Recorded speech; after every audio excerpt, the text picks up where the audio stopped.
Fala galera, tudo bem? Estamos começando mais um podcast aqui na Live Shape Brasil.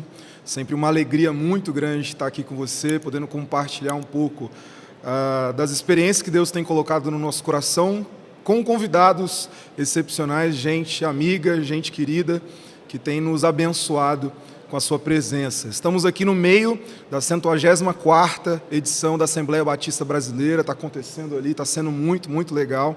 E nós aproveitamos esse tempo para convidar alguns amigos, algumas pessoas queridas, para estarem aqui com a gente, compartilhando de sua vida, de sua experiência. E hoje o nosso convidado é o Pedro. Obrigado mais uma vez por estarmos aqui juntos. Eu que agradeço, amigo. Sempre uma alegria ter você com a Live Shape, servindo a gente, caminhando com a gente, tá? Muito, muito bom. Pedro esteve conosco lá na conferência. Acabou, tem pouquinho tempo, a galera ainda está, tentando entender no Senhor o que foi tudo aquilo ali, mas foi benção, foi massa demais. Foi muito bom, muito bom. Foi muito bom. Pedro, me fala o seguinte, a gente gosta aqui de história. Me conta um pouco da sua história. Sua história de vida, sua história de conversão, como que você chegou no ministério, como que foi essa jornada aí? Cara, eu costumo dizer que a minha história, ela não é uma grande história nos padrões humanos, ela não tem grandes reviravoltas, né? Não tem grandes testemunhos para padrões humanos, Sim. Mas ela é uma história que tem muita ação de Deus envolvida, Massa. Mesmo que não naquelas grandes reviravoltas e tal, enfim. Mas eu creio que a minha história é a história de um jovem que nasceu, cresceu e vive até hoje na igreja. Massa. E eu acho que essa é um tipo de história também que a gente vê o poder de Deus, né? Porque se você se manter na igreja por tanto tempo, é graça de Deus, é misericórdia de Deus, né? Então tem algo extraordinário também nesse tipo de história, né? Então, eu já nasci numa família que frequentava a igreja, né? E num tempo onde fui à igreja desde pequeno, e eu tive esse privilégio de conhecer o Senhor desde muito cedo, de crescer nos ministérios infantis da vida, de aprender sobre as histórias bíblicas, sobre o Evangelho, de ser discipulado, né? E a gente fazia parte de uma igreja pentecostal, né? E lá eu me converti. Legal. Né? Foi ali que o Senhor me alcançou, junto com... Aqui mesmo em Fortaleza? Aqui mesmo em Fortaleza. Sempre fui de Fortaleza, nasci e cresci aqui, até hoje estou aqui. E foi por volta dos 10 anos de idade a minha conversão. Eu lembro que num culto, um missionário de fora estava pregando e aí ele apresentou o Evangelho. Eu também já vinha ouvindo o Evangelho. E ele fez uma pergunta assim: existe algum homem de coragem aqui que quer entregar a vida a Jesus? E aquele dia foi o dia que eu tomei a minha decisão mesmo, aquele famoso ir lá na frente, né, para o pastor orar por você, para você entregar a vida. E ali foi a minha conversão, cara. Que legal. Muito marcante.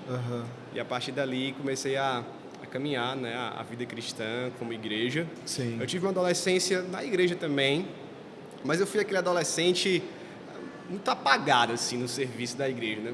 Falando a verdade. Adolescente que eu era cristão, era crente, né? Mas faltava algo, faltava me aprofundar mais, faltava me dedicar mais, viver a vida cristã com mais intensidade. E aí, nessa época, a gente resolveu mudar de igreja, eu com a minha família. A gente já tinha mudado de igreja, né? E aí mudamos de novo, e aí eu fui para uma igreja batista. Foi a primeira vez que eu me tornei batista, por volta dos 16 anos, mais ou menos, 17 anos. Estranhou muito essa diferença? Não, eu já era um batista de alma, assim, eu acho, né? E quando eu conheci a igreja batista, poxa, é isso aqui que eu quero para minha vida, né? Aí conectou, né? Eu era um batista dentro de uma igreja pentecostal, assim. Muito bom, muito bom. E aí casou demais, e foi nessa igreja, né, na igreja batista aqui de Fortaleza, que eu comecei a me dedicar mais ao Senhor, tanto a estudar mais a Bíblia, estudar a teologia, né, a servir mesmo a igreja. Foi nessa igreja que, nessa época, onde o desejo pastoral começou a nascer no meu coração. Isso com quantos anos, Pedro? Isso eu tinha uns 17 anos. Que legal. 17 anos. E eu era muito tímido. Contei essa história lá na JBB, né? Eu era muito tímido mesmo, assim, de não conseguir falar com as pessoas, de não conseguir apresentar trabalhos na escola. Uma timidez muito grande. Eu ficava me perguntando, poxa, como é que eu desejo ser pastor? E a tarefa do pastor é tanto pregar, falar ao público, quanto se relacionar aqui com as pessoas. Né? Como é que vai fazer? E eu, meu Deus, como é que eu faço isso? Como é que eu vou viver isso, né? E Deus foi trabalhando na minha vida muito pelo Ministério Infantil, foi onde eu comecei a servir. E eu sirvo no Ministério Infantil até hoje, eu nunca abandonei, nunca larguei. Hoje eu sou pastor do Ministério Infantil na minha igreja. Que bonito, né? É uma das minhas áreas de supervisão. E eu gosto demais. Eu escrevi um livro também para crianças, né? Depois que os filhos vieram, depois que eu me meti ainda a fundar uma escola cristã, aí eu estou imerso nesse mundo infantil, né? 100%. 100%. E, cara, Deus foi trabalhando isso na minha vida, essa minha timidez. Eu passei a servir com adolescentes também, liderar pequeno grupo de adolescentes. E aí eu tive aquele, pai, eu preciso pregar, eu quero pregar agora, eu quero ser um pregador. E eu olhava para o meu pastor, que era um ótimo pregador, e eu ficava assim, cara, a minha vida é tão abençoada por ele, por essas pregações, eu gostaria de um dia também pregar e abençoar a vida das pessoas como eu sou abençoado por essas pregações. Sim. Né? E aí um amigo liderava um ministério de evangelismo aqui em Fortaleza, que acontece na Beira-Mar, toda segunda-feira, é o Sal Sufistas, hoje se chama. Que massa. Né? E aí esse amigo disse, cara, tem um lugar para pregar, vamos pregar. Eu falei, vamos na hora. E assim, lá na Beira-Mar, no anfiteatro. E eu já frequentava o lugar, né? E é um lugar bem desafiador de pregar, porque é uma praça pública e tem todo tipo de gente. Vai muito crente, logicamente, vai muito descrente também. Sim. E às vezes tem interação com o pregador. As pessoas discordam do pregador. Às vezes um usuário de droga entra no meio. Desafiador, hein? Às vezes alguém quer te parar lá, né? Às vezes tem pessoas hostis mesmo que respondem, né? E eu, caramba, bicho, como é que eu vou pregar lá? Eu sou tímido demais, né? Mas eu entendi que aquilo ali seria um tratamento de choque para mim. Que massa. E eu pensei assim, cara, se eu conseguir pregar lá, na Beira-Mar, no Sal, eu vou conseguir pregar em qualquer lugar. Qualquer outro lugar vai ser mais... qualquer igreja, qualquer lugar, eu vou pregar. E aí eu fui e foi muito bom, assim, muito bom a minha experiência. Não sei se a pregação foi boa, eu acho que não.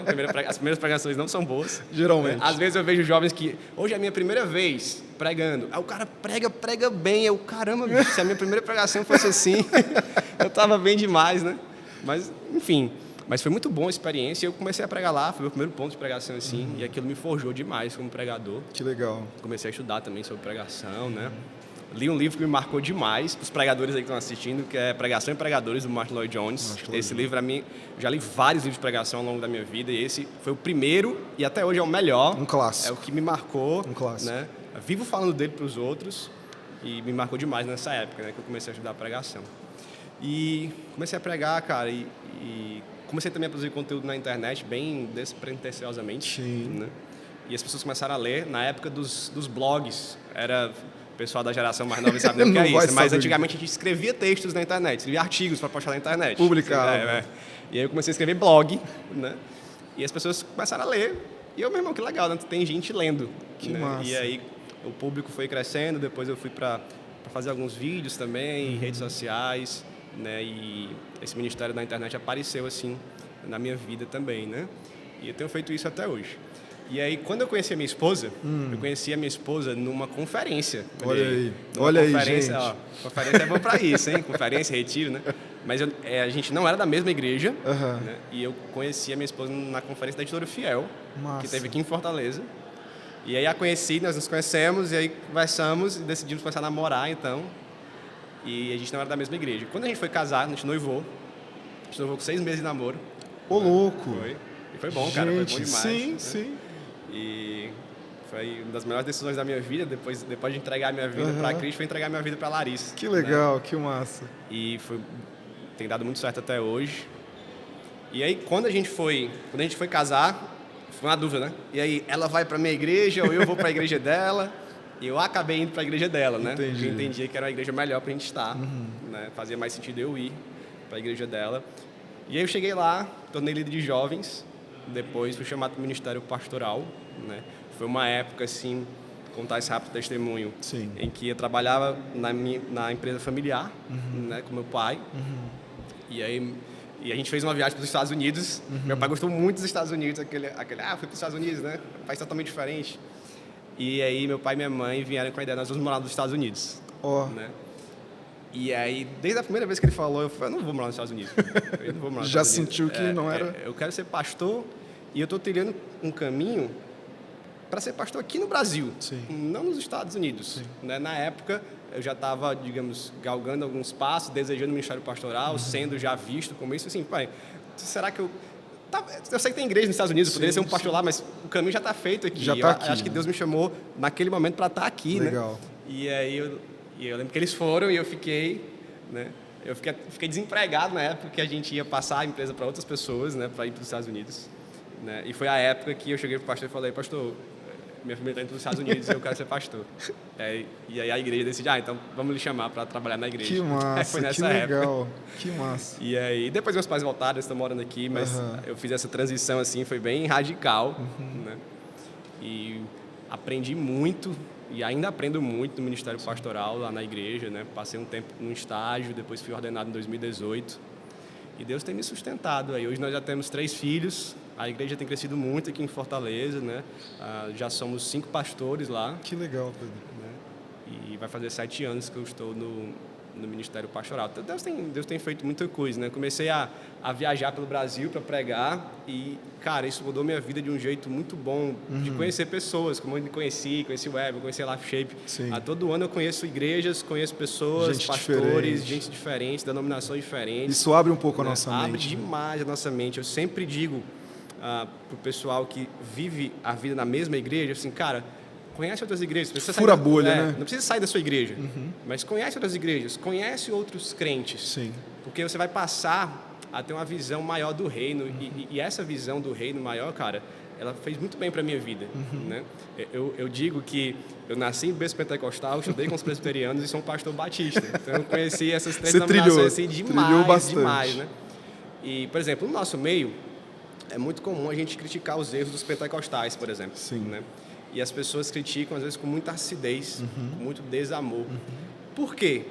Porque elas não conhecem. Exatamente. Né? Porque quando você conhece pessoas, você tem amigos de outras denominações, você conhece pastores, homens de Deus de outras denominações, você até critica, mas você critica como quem ama. Exatamente. Você critica, né, com respeito. Com respeito, com quem quer o crescimento, né, o amadurecimento.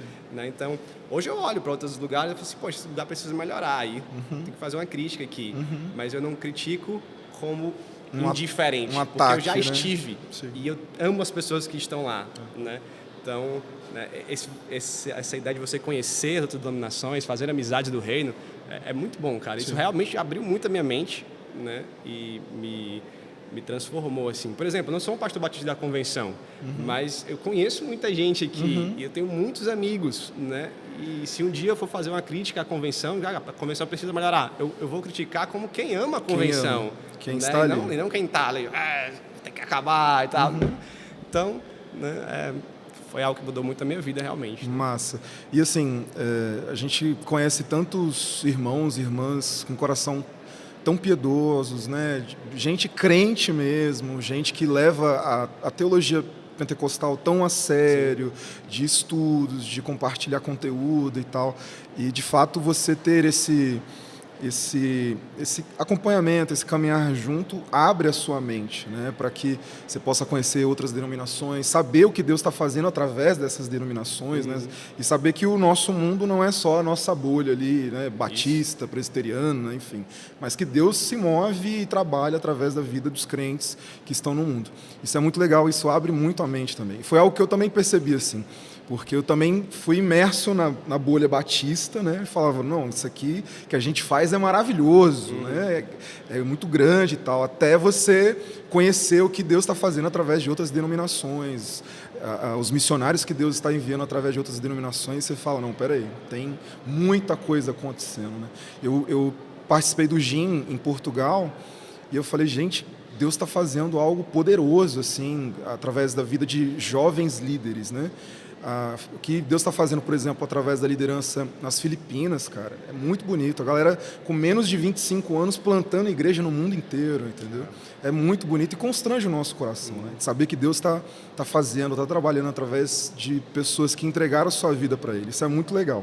E assim, como que foi para você essa virada de chave agora no ministério pastoral, vivendo o ministério pastoral, exercendo sua função dentro da igreja, sair assim do contexto do jovem que tinha muitas opções para fazer, para ir, né, uma carreira na empresa familiar e tal. Como que foi essa virada de chave de falar, beleza, Deus me chamou, vou viver a minha vocação e é isso que eu vou fazer? Como que foi isso para você? Ricardo, eu tinha muito receio disso, né? De quando isso aconteceria, como aconteceria, né? Eu tinha esse receio de, e agora? Eu vou abandonar tudo, e como vai ser com a minha família? Né? E eu acho que é um temor válido. Você Sim. precisa se precaver, você precisa se preparar. Eu sempre digo para os jovens que estão entrando no seminário, que querem entrar no seminário, que eles estudem teologia, mas que eles estudem outra coisa também, que eles saibam fazer outra coisa da vida, né? Eu sou formado em administração antes de ser formado em teologia. Eu sempre trabalhei com marketing. Eu trabalho com isso até hoje, né? Pouco, lógico, porque eu sou integral na igreja, mas eu ainda presto serviço a algumas coisas de marketing, né? Tenho um estúdio de gravação que eu administro junto com meu irmão, né? Então a gente faz várias coisas porque essa vida pastoral, principalmente no começo, ela é muito difícil. Sim, né? sim. Ela é bem difícil. Você não é um mercado que você sai entregando currículo por aí, vai fazendo entrevista para ser contratado. Tem muitos convites. Né? Você é convidado, você conhece uma igreja, é da sua própria igreja. Às vezes não tem igreja, você se forma e não tem igreja para você pastorear ainda. Então, e aí, eu vou fazer o quê? Vou viver da teologia? Sim. Ninguém... É raríssimos os casos das pessoas que conseguem viver da teologia. Né? Então, você precisa ter esse plano B, assim, digamos, né? Sim. Então, eu me preparei dessa forma, eu recebi esse conselho e foi um bom conselho, né? E me preparei. E chegou uma hora que eu tive que decidir, como eu falei, né? E agora, eu vou seguir a minha família? Eu vou seguir para os Estados Unidos? Eu vou ou mesmo ficar aqui, mas seguir a carreira? Ou será que chegou a hora de realmente falar com a igreja e de ser bem claro de que eu quero ser pastor, me sinto chamado para isso? E se a igreja reconhece, me chama, então, para ser um pastor. E foi isso que eu fiz, né? Nem sempre vai dar certo, porque a igreja pode dizer, a gente reconhece, mas agora não dá. A igreja não tem caixa, a igreja não tem membros suficientes para ter mais um pastor. Não tem condição. A gente não está plantando nenhuma igreja. Enfim, mas na hora casou, né? E deu certo. E, cara, a mudança é que quando você é só um líder, ou quando você é só um membro, né? Você tem responsabilidades, mas você não tem a responsabilidade da igreja, né? Quando você se torna pastor, você tem a responsabilidade da igreja. Aquilo que Paulo fala para Timóteo, né? Isso aqui que tu tem que seguir. Exatamente, né? Então, cuida de ti mesmo na doutrina, porque fazendo isso você vai salvar a si mesmo e os outros. Né?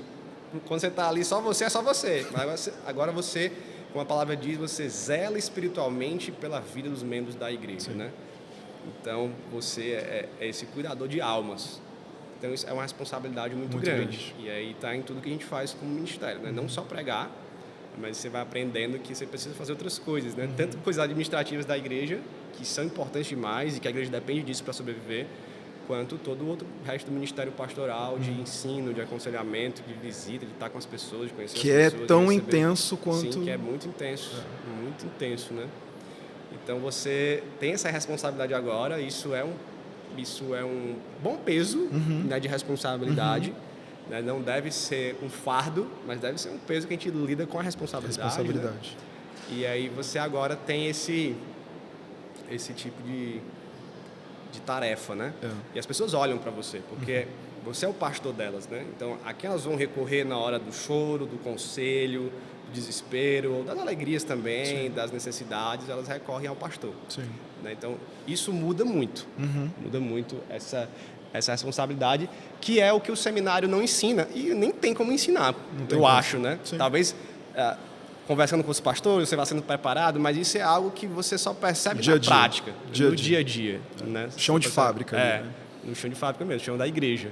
Né? Então, os seminaristas, os jovens que devem ser pastores, precisam lidar com essa responsabilidade e com as várias tarefas que permeiam ali o ministério pastoral, né?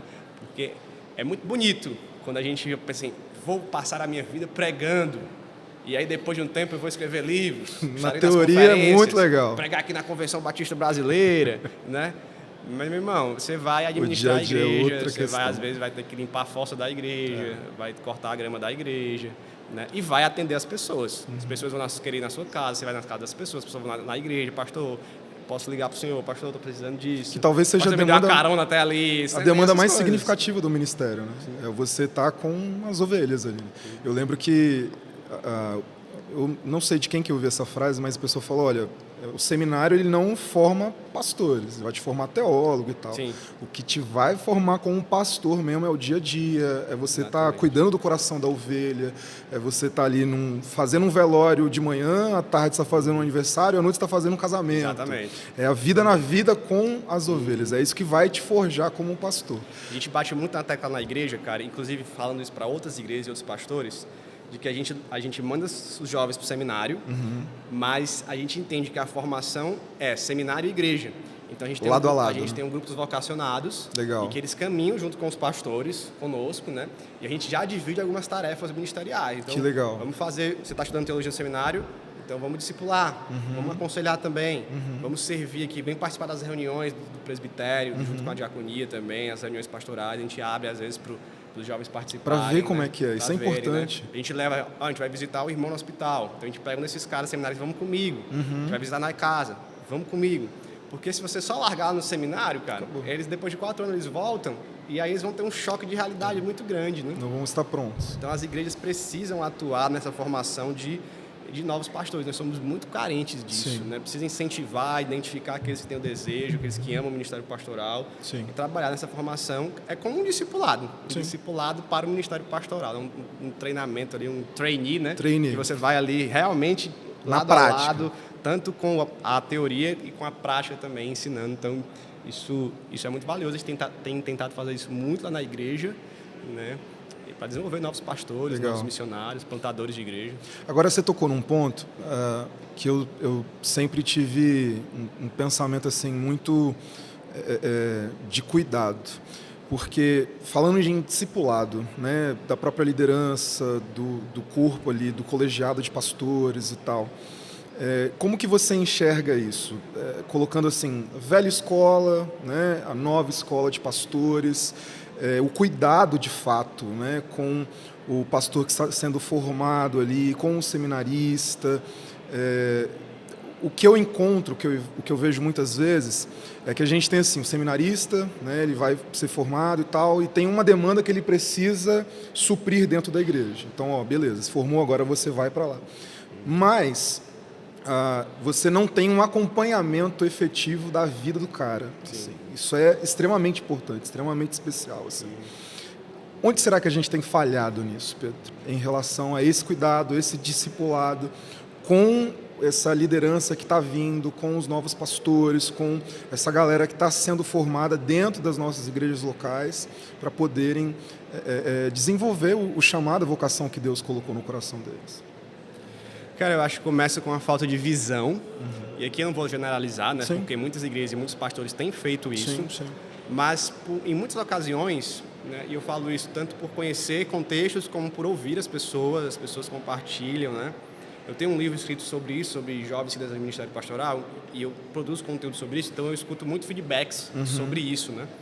Então, a geração de pastores que está envelhecendo, ou às vezes pela falta de tempo, né, porque estão sozinhos nas igrejas, ou pela falta mesmo de não ter abertamente ainda para essa visão, eles não olham para a sua própria igreja e pensam assim, eu preciso de um sucessor, ou eu preciso de sucessores, ou eu preciso até de mais pastores do meu lado, né? Então, por vários fatores, né, existe esse gap aqui de que lideranças mais velhas estão falhando em preparar lideranças mais novas, né? Então, às vezes, de novo, não é culpa só dos caras, né? Às vezes a própria igreja não tem essa visão, a própria liderança da igreja também não tem essa visão, né? E falta esse olhar de que, poxa, eu vou me aposentar, eu estou perto de morrer, eu estou perto de já ficar eu já estou numa idade que eu não acompanho mais o ritmo, assim, eu não tenho mais como ficar saindo todo dia, visitando, trabalhando de manhã, de tarde, de noite, nem é para fazer isso, né? Fazer isso, mas às vezes o pastor faz, né? Eu não tenho mais essa condição de estar pregando de manhã e de noite, pregando 3 vezes no mesmo domingo, enfim, né? De estar viajando, reunião, e é bom a gente ter essa consciência de que eu preciso de um pastor agora que venha me auxiliar e que vai me suceder. Eu estava conversando com um pastor, que inclusive está aqui também, e ele me falou uma coisa muito, muito bacana, né? Alguém falou assim, pastor, o senhor está precisando de um pastor de jovens na sua igreja. E aí ele falou assim, eu não estou precisando de um pastor de jovens, eu estou precisando de um pastor jovem.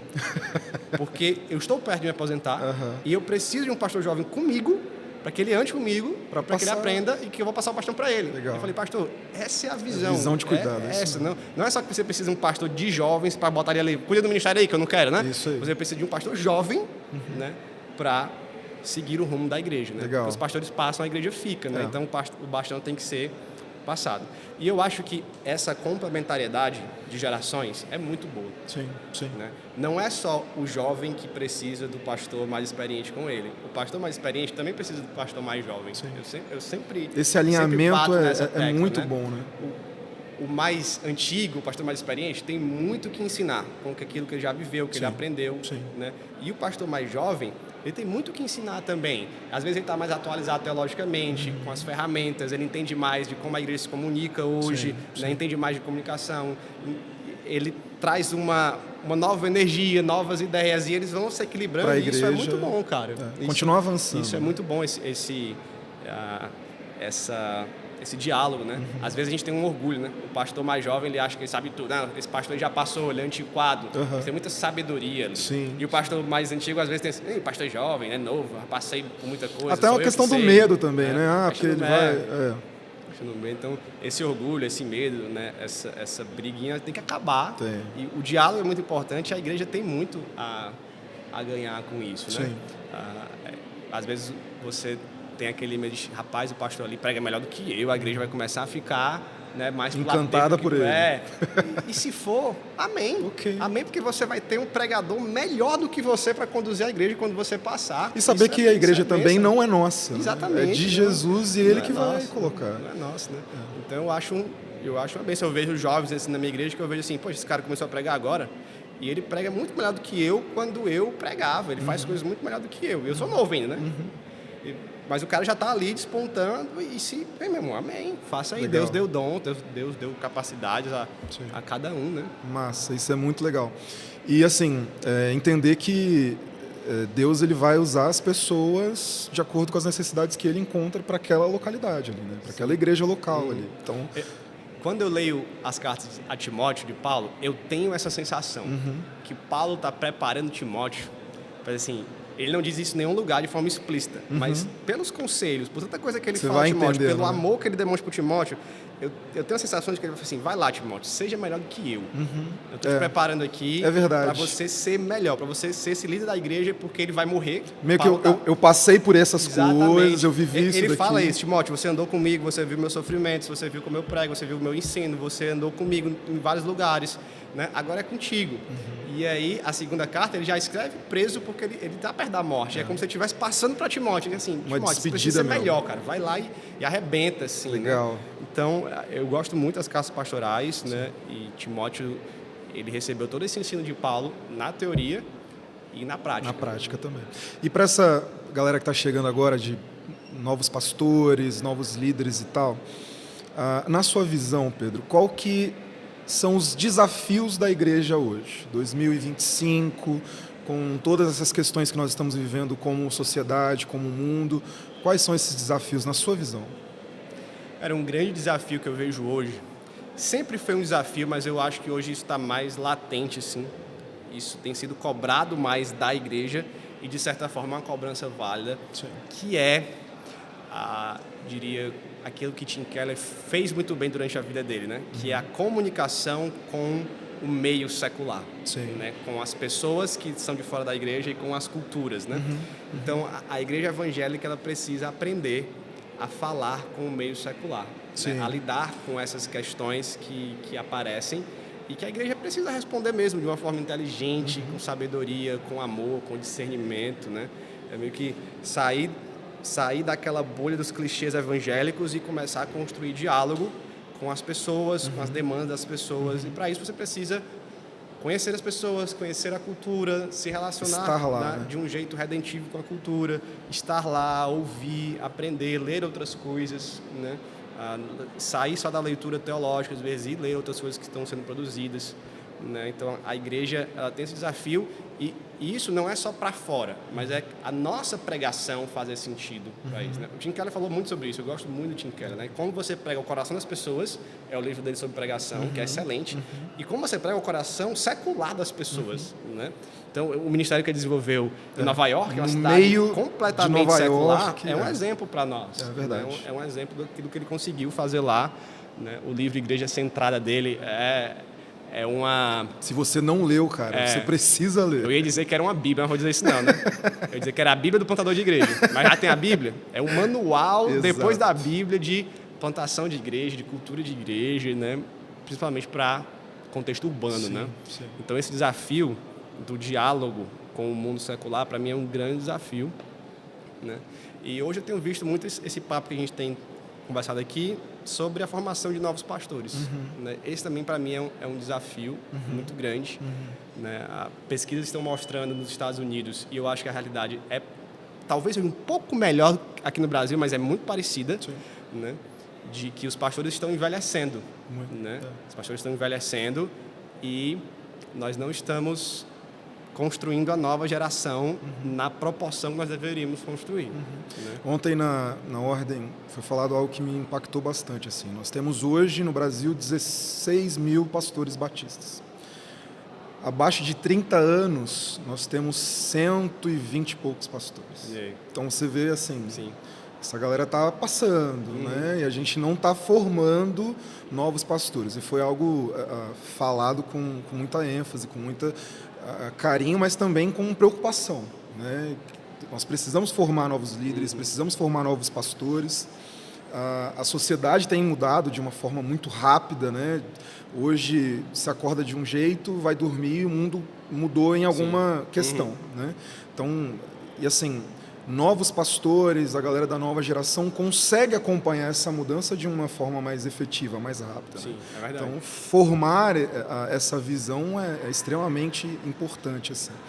Ter esse dado é muito bom, cara, essa informação. Né? Você, poxa, só tem 120 e poucos com menos de 30 anos, né? A gente precisa de mais. Exatamente. Né? Precisa de mais. A última pesquisa que eu vi nos Estados Unidos era que 1 a cada 4 pastores vai se aposentar até 2030. E 2030 parece longe, mas está bem pertinho. Está na cara do gol já. Há 5 anos. E aí, quando você olha para trás e você não tem informação, você está perdendo em 1/4 dos pastores sem formar um número perto disso, né? Sim. Então, o que vai ser daqui a 20 anos? Isso, né, responde, e aí, como é que vão ser as igrejas, como que as igrejas vão estar, né? Como que a cidade vai ser assistida a partir do Evangelho. Sim. É uma preocupação gigante. É uma preocupação de Jesus, né? Mateus capítulo 9, Jesus olha para a multidão e ele se compadece porque são ovelhas sem pastor. E a gente sofre hoje disso, né? Tem igrejas que não tem pastor. Tem igreja que o pastor se aposentou, faleceu, ou foi para outra, ou teve que abandonar o ministério por causa de pecado, por causa de situação, e não tem pastor. Né? Precisa se juntar com outra igreja, precisa o pastor pastorear, um pastor pastorear 3 igrejas, quando deveria ser 3 pastores pastoreando uma igreja só, né? Então, tem situações bem difíceis, né? Que falta pastores. A gente tem pouco seminário no Brasil também. É verdade, né? É verdade. A gente tem pouco seminário no Brasil. É difícil manter seminário no Brasil, né? Por causa da nossa economia, das dificuldades, é difícil demais, mas nós temos poucos seminários no Brasil. E entra a questão a gente tinha muitos seminários internatos, então a galera vivia mesmo a experiência de estar ali e tal. Não desmerecendo o EAD, claro que não, é uma ferramenta maravilhosa, assim, mas como que a gente está colocando isso também, né? Como que a gente está ensinando teologia a partir dessa nova ferramenta, é algo para a gente pontuar. Agora, entrando assim, nas suas publicações, no que você tem colocado, como que está isso, o que você tem lançado aí, como que estão os seus livros, compartilha com a gente. Legal, cara. Eu tenho 4 livros publicados. O primeiro, que é um xodócio meu, né, é esses para jovens desejam ser pastores, chamado A Jornada Excelente. Legal. Porque quem almeja o episcopado almeja uma obra excelente, então é a jornada excelente até esse ministério. Legal. Né? E é um livro que eu recebo muito feedback positivo de gente, poxa, mudou a minha mentalidade, eu quero ser pastor, me encorajou. Ou até descobri que não sou chamado, e isso também é bom, quando você descobre que não é para mim. Né? E é um livro que eu tenho um carinho muito grande e que eu falo muito sobre esse conteúdo até hoje, né? Sobre esse tema até hoje. Legal. Depois eu publiquei um livro sobre a teologia do coaching, né? Você é o ponto fraco de Deus e outras mentiras da teologia do coaching. É um livro também bem bacana. A minha eu escrevi junto com o Iago, com o Guilherme, né? Outros amigos. E a minha parte é a parte de identificar o que é o movimento, o que é a teologia do coaching, quais são os seus referenciais históricos, onde que veio, para onde é que está indo, né? Problemas teológicos. Então essa é a primeira parte. Escrevi 3 capítulos sobre isso, né? E aí os outros 2 escrevem uma resposta cristã agora, a partir do ponto de vista do discipulado. Então é um livro bem bacana também. Depois eu escrevi sobre Trindade, que esse é o meu tema preferido, é a minha doutrina preferida. Foi a minha dissertação de mestrado, foi sobre a Trindade. Que legal. E aí esse livro é um resumo bem resumido da minha dissertação de mestrado, com outras coisas que eu coloquei também, né? É um livro da coleção Teologia para Todos. Sim. E aí o desafio foi falar sobre Trindade, sem ser simplista, sendo profundo, mas numa linguagem bem popular. Que todo mundo pudesse entender. Então eu deixei ilustrações no livro, no sentido de desenhos, né? Não ilustrações, mas organogramas ou, sei lá, imagens didáticas sobre a Trindade do livro, para a galera assimilar. Né? E ficou muito bacana, cara. Legal. Ficou muito bacana. Eu acho que esse é o meu best-seller. Ele é baratinho também, né? E é então, muito bom. Ele é baratinho. E você encontra na Amazon, às vezes, de R$11. Eu já vi de R$9, que hoje no Brasil um livro de R$11, R$9 é muito barato. Né? Então, o pessoal tem comprado bastante, tem lido, recebido muito feedback também. E aí, recentemente, eu publiquei o infantil, né? É um livro chamado Quando as Luzes se Apagam. Legal. É um livro para você ler na hora de dormir com as crianças. Né? E aí a ideia é de que o que acontece quando as luzes se apagam, né? O que acontece quando a gente dorme? E o que acontece é que Deus continua cuidando do mundo, como Ele sempre cuidou das nossas vidas. Então é um livro sobre a providência de Deus, sobre a soberania de Deus para as crianças, né? Eu fico brincando no livro que Deus está cuidando desde do sol e das estrelas de grandes coisas, até das nossas células, as pequenas coisas, né? Então é um livro sobre isso. É um diálogo de um pai com seus 3 filhos, né? Inclusive são os meus 3 filhos, né? É um diálogo meu com os meus filhos ali. Que você compartilhou com a gente. E ele ficou muito bem ilustrado, cara, muito bem. O ilustrador fez um trabalho sensacional, o livro é muito bonito. Que legal. Né? E é a minha publicação mais recente. E eu estou escrevendo um livro aí que eu estou tentando terminar faz tempo e não termino por causa das demandas do ministério. Mas eu estou escrevendo um livro sobre legalismo. Massa. Né? E espero que saia esse ano. Eu deveria estar terminando ele agora em janeiro, mas eu ainda vou entrar em fevereiro para terminar. Mas em fevereiro eu vou terminar. Amém, amém. E aí ele vai sair esse ano e que legal. Vai ser uma nova publicação aí sobre esse tema que eu acho que tem me chamado a atenção também. Muito bom. E onde que a galera te acha? Como que tá as suas redes sociais para a galera procurar você? Minhas redes sociais, tanto no Instagram quanto no Twitter, é @PedroMCP. É o Pedro, depois as siglas, depois as letras do meu nome, né? Então, Pedro MCP. Você me acha lá. E eu tenho um podcast também na Biblioteca Pamplona. Legal. Né? Que eu falo sobre as minhas leituras, sobre o que eu tenho aprendido, sobre temas que eu venho percebendo a importância. Né? Então, Biblioteca Pamplona hoje, ele está no Spotify, em vários apps de podcast, e agora eu comecei no YouTube também. Né? O pessoal pedia muito, faz em vídeo, faz no YouTube. E agora alguns eu estou colocando em vídeo no YouTube. Então, né, tá lá no YouTube, a gente colocou foi o primeiro, que é sobre louvor e adoração. Massa. Né? Tá muito legal esse episódio, eu entrevisto o Felipe Cachado Branco do Cante as Escrituras, né, que é um ministério que tem muito abençoado a igreja nessa área. E você pode me achar também no 2 vezes Teologia, eu faço parte lá do Baixo Clero, né? A gente gravou um episódio agora, cara, muito bom com o Alisson, goleiro do Liverpool. Que legal. Ficou uma conversa assim que eu me surpreendi, cara, foi uma conversa edificante demais. Sai quando? Assim. Já saiu. Já saiu? Esse ótimo. já saiu. É o penúltimo. Saiu um agora e antes saiu esse com o Alisson. Muito bom para alguém que gosta de futebol ou que quer conhecer uma família que tem um testemunho muito bom nessa área. Né? O Alisson, junto com a sua esposa. Assim, incrível a conversa. Você pode procurar lá também. Legal. E me achar por lá. Muito bem, muito bem. Obrigado, cara. Cara, eu que agradeço. Tá com demais, você demais. sempre muito bom, sempre edificante, abençoa muito a nossa vida, tá? E as portas estarão sempre abertas para você, para sua Amém. família, tá? Amém. Deus abençoe você, seu ministério, e tamo junto, tamo junto. Amém. Eu gostei demais de conhecer Life Shape, cara. Não conhecia. Foi muito bom o tempo que nós tivemos lá em Brasília. Depois todo mundo veio para Fortaleza, coisa boa. E o pessoal que está assistindo aí, obrigado por estarem aqui. E obrigado demais. Valeu. Quero andar junto aí também, perto da Life certeza. Shape. São parceiros do reino aí que eu conheci. Que Deus abençoe vocês. Amém. Estaremos juntos. Deus abençoe você. Nos vemos em breve com mais um podcast, com mais um conteúdo massa demais. Valeu.